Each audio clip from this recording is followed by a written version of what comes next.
Alright guys, welcome back, and we've got Kimo on Isis and Nullus on Odin in game 2 of their series in the group stages of the Freyja's Blessing tournament by meta plays. So it's refreshing seeing Kimo on non-Norse now, seeing his Isis this time, up against Nullus's Odin, a Norse civ. So I don't actually have the recording of the first game of the series.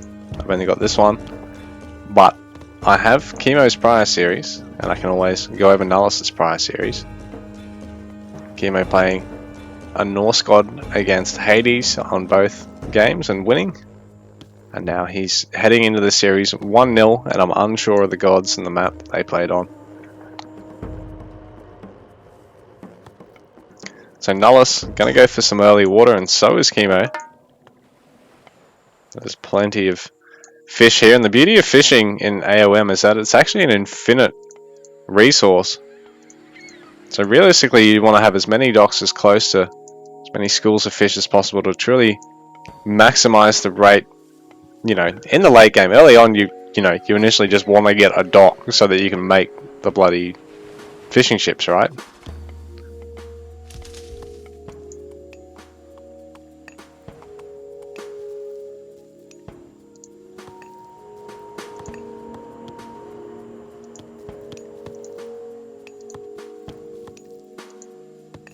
Nullus is actually going for his starting cows rather than going for the berries, because bearing in mind it's quite hard to get on an initial hunt on this map, while Kimo, because the granaries cost nothing other than the build time, the Egyptian player Kimo going straight for the berries, even though it is a slower gathering source than his herdables. The herdables actually don't have as much food as they do later on in the game, and ideally you want to get on a hunt. So now Nullus is going to do just that, and I mean he's already got 4 fishing ships, so his eco can sustain itself while he's taking this trip over here.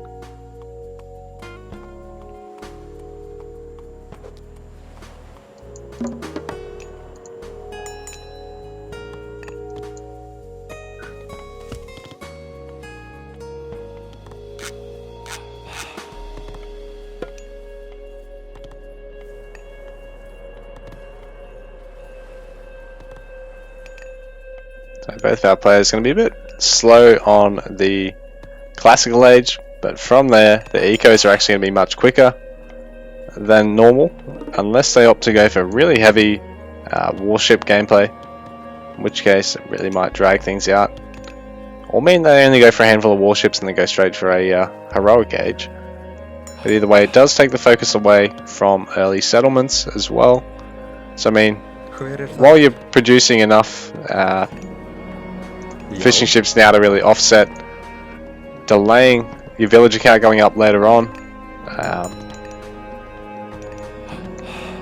you may also find yourself pushed off the food and having to try and gather on the land, and having both players try and do this, I guess, if you sort of manage to fight fairly neutrally in one another's sides of the map. Kimo already going for a little side dock here. A bit unfortunate that there's not a huge amount of fish here. I mean, he probably could have only just gone like right here, or like right here, I guess. Even just like right here would be perfect. I mean, you just don't know unless you run fishing ships around the map, and then while you're doing so, you're cutting into your actual fishing ship gather rate, because obviously you've got fishing ships scouting.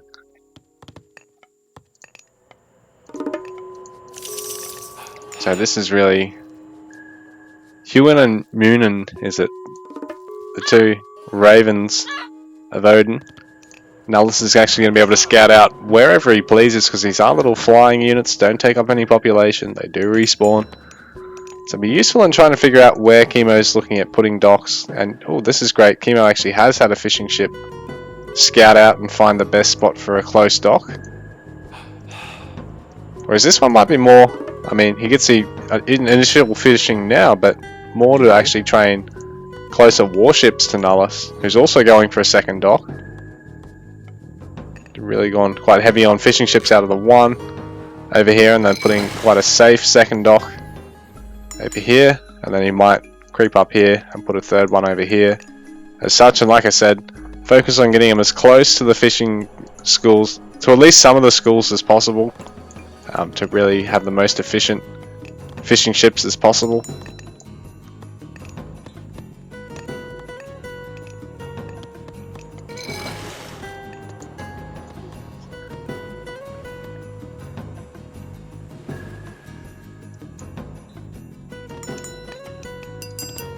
So Ages Up are coming in a little bit slower for Kimo than for Nullus at the moment.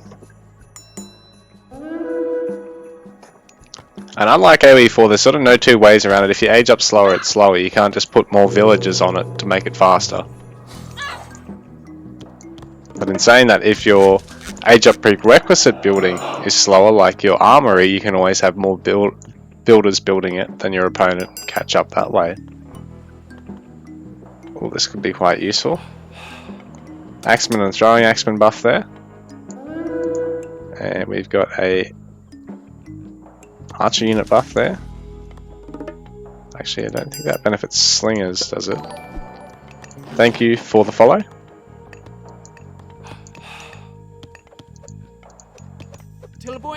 So Valk harass now. Coming straight past the town centre.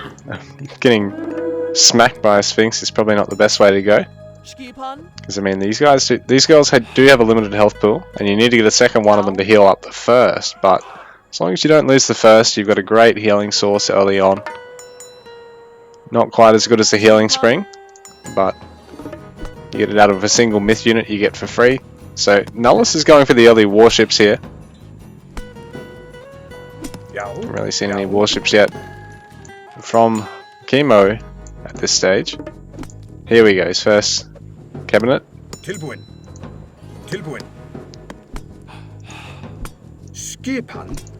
It does look like the longboats are slightly stronger. One more damage, slightly slower. No real other stats differences other than maybe in their costs from there.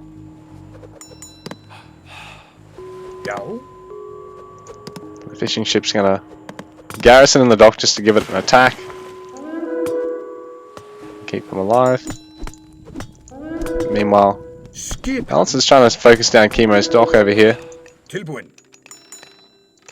Kimo going to try harassing with the Sphinx, but I think a hearse here should be able to win that fight.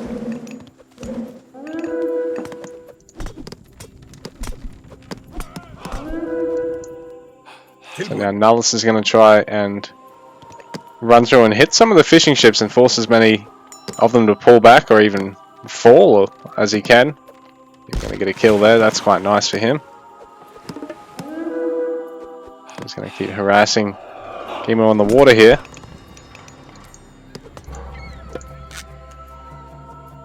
Kimo's banking a lot of food, so he might even just look at gathering a bit of gold and even going for a quick heroic push on the land.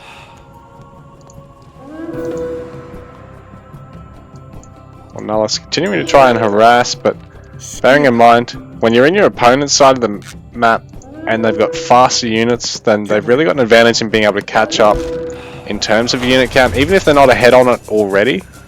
And now Kimo going to get as much gold from the mining camp as he can. Been sending a couple of bills from that lumber camp he's got over there. So these raiding cavalry will only be able to dodge and weave and get a couple of pot shots off, but they won't be able to stick around for too long, I don't think. This is an impressive fleet here for Kimo, so Nullus have to retreat on both sides of the water here, I think. But bearing in mind, he still has Kimo wrapped in his base at this stage of the game. Kimo hasn't really been able to exert much pressure other than with this first Sphinx. This fight for on the water here, I think, might go Kimo's way. It looks like he does have the unit count advantage. Some good control getting these low cabinets out and back in to take some more shots. Nullus not doing too badly over on the north side, but these guys are all mostly low boats at the moment. The Kimo's making it work with a faster but weaker ship. And so Nullus trying to harass on the land, but those starting towers are a bit of a pain in the arse sometimes. He's going to try and focus one of them down because this will mean he's going to have to get the boiling pot upgrade to actually be able to deal damage to units underneath the tower. Kimo going for his heroic, while Nullus, as he's in queue at the moment.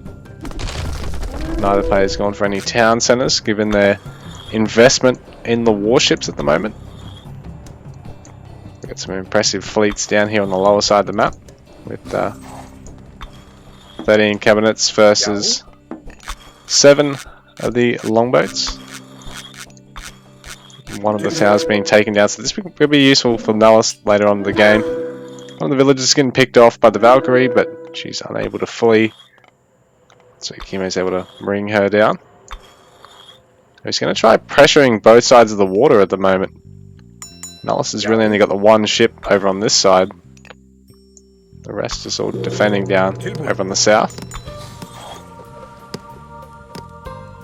Bearing in mind, it's hard to push the docks themselves because they are going to act as a tower once they get a couple of fishing ships garrisoned.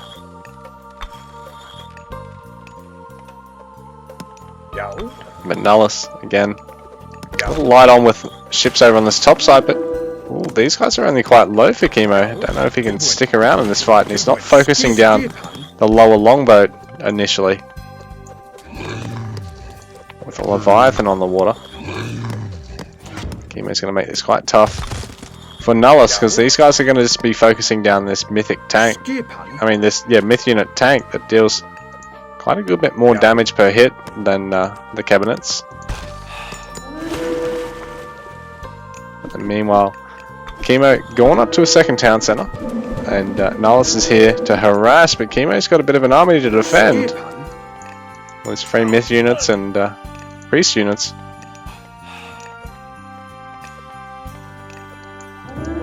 So meanwhile, Nullus trying to keep Kimo out of his water. He's struggling a little bit at the moment. So with that town centre advantage now, the Egyptian player has a bit of an advantage, and the Frost Giant, for all his strengths, is going to be able to pick off a couple of villagers and spearmen here. He will fall to the priest and the pharaoh. Leviathan still going strong. Oh. This isn't going great for our Norse player at the moment, so the Edin player even fighting under his own dock at the moment. This is going to thin out the cabinet count. I'm not sure if you can actually focus fire. I think you probably can. These war barges should have a bonus against both the dock and the standard arrow ship, the standard warship. It's a real rock v paper v scissors matchup between the different boat types in AoM.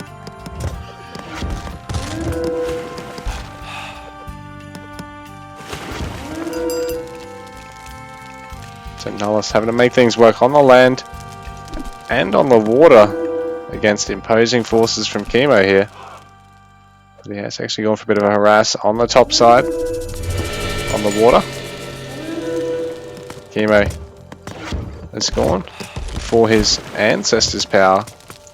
He's going to use this to try and... oh, he's going to catch this at the perfect time because Nullus is trying to go for the settlement, but the ancestors coupled with the small land army is going to be able to deflect this.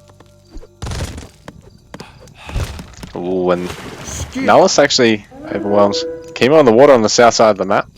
Which is impressive because both players had invested so much in it, and now I think Nullus might be able to push out. Maybe regather some more space on the water. So right now, Kimo is punishing him on the lane, creeping forward with that MiG, and he's going to be able to deny that second town centre attempt.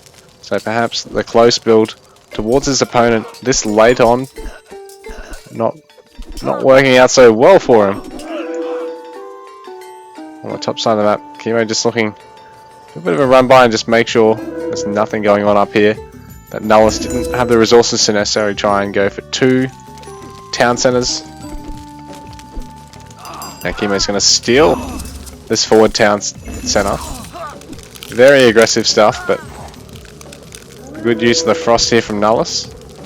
Well, he's going to pinch, or attempt to pinch this one from Kimo, but Kimo's camping the one back here. So both these players quite greedy on one another's town centers at the moment. This Frost Giant probably could just focus down that settlement extremely quickly, because these guys, while they're frosted, they just take basically no damage.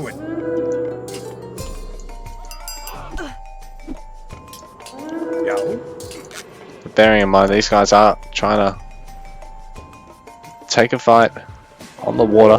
Nullus continuing to shove into Kimo's water at the moment, but maybe Kimo's decided just to cut producing a great deal of ships just to focus on the land at this point. He's having to try and deny Nullus's attempt at pinching a town center, and he's still trying to deny Nullus's attempt at, you know, getting on any town centers other than his initial one. Seems to be working. Nullus forced to use Fimbulwinter quite early on here. He's going to get a bit of value though, and will deny control of that north town center. Wreak a bit of havoc back at home. A couple of villages are going to fall. Always quite nice. And Nullus still chipping away at one of the docks. It's going to take a while to bring that one down, but he is really starting to chip away at the water eco of Kimo at the moment. So Kimo, while things are looking great for him on the land at the moment, he is still struggling on the water. Although I think he's pretty much all but given up on trying to max out on the water and force Nullus back, because it does cut into your population on the land. Well, Kimo probably just wants to secure another town center if he can, and make sure he's going to hold on to this one that's on Nullus's doorstep, because then he can really leverage his population advantage over Nullus. Particularly as Isis, because you do get a little bit of extra population, and I think it works per town center. And Nullus pretty much decimated this water eco, and his own looks great at the moment. So he can afford to hold out in terms of his food costs. I think it's more being able to control golds on the map, because Kimo pretty much locked out all the gold on the map, and Nullus doesn't have the great amount of space to try and get a good market line. Like, even if he goes for a market up here in the corner, he's got to rely on this one until he actually takes this second town center, and then he's really got to have a wall set up to defend it.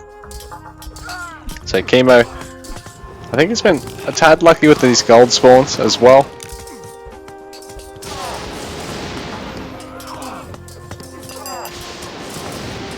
But he's really locked down Nullus's base at the moment, and Nullus, yep, has successfully managed to restrict Kimo to land. But at this point, I don't know if it matters, because Kimo's gotten both that much value out of the water and has put himself ahead on the land.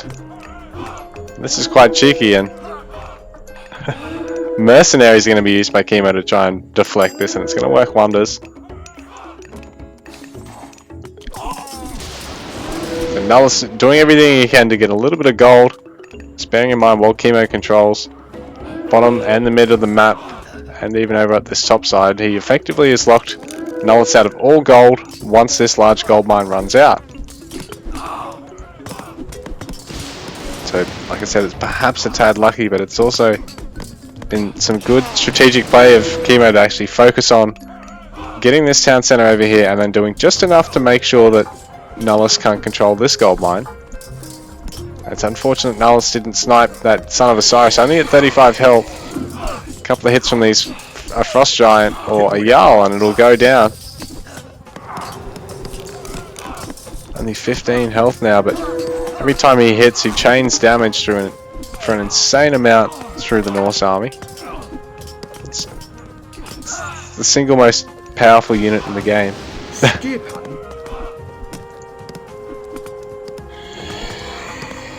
So Kimo gonna try and secure a 5th town center, having taken out Nullus's attempt at a topside town center here, and I don't know if Nullus is going to be able to deal with this quickly at all. Son of Osiris still alive for Kimo here. We just want to overextend with him. Like I said, that's a great shot there. And then ultimately, he does fall, but not before taking out another Frost Giant. So Nullus, even with the water advantage at this stage, the fact that he's down by so many town centers, it's really tough for him to hold on at this point. He's running low on gold, and he needs to get a bit more map control. Needs to secure a second town center somewhere so he's actually going to have a market that's not atrocious. Just bearing in mind, I think Kimo already has market eco set up. So he's got 4 town centers, so his options are a hell of a lot better in terms of town center, in terms of market value. Well, this is great for Nullus. He's managed to sneak onto one of these gold mines of Kimo's behind the town center. Very cheeky, and I didn't think it would work, but may only be a matter of time before Kimo finds out, bearing in mind. So Nullus has to make things work now, but Kimo has such a late game comp with just a mass of chariots, a handful of spears.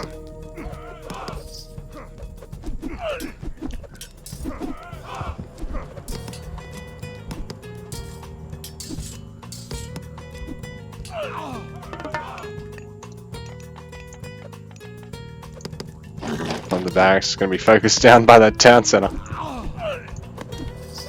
So Nullus at 120 pop and struggling to stay there. Kimo struggling to get to his 215 max pop. So I think that can be forgiven.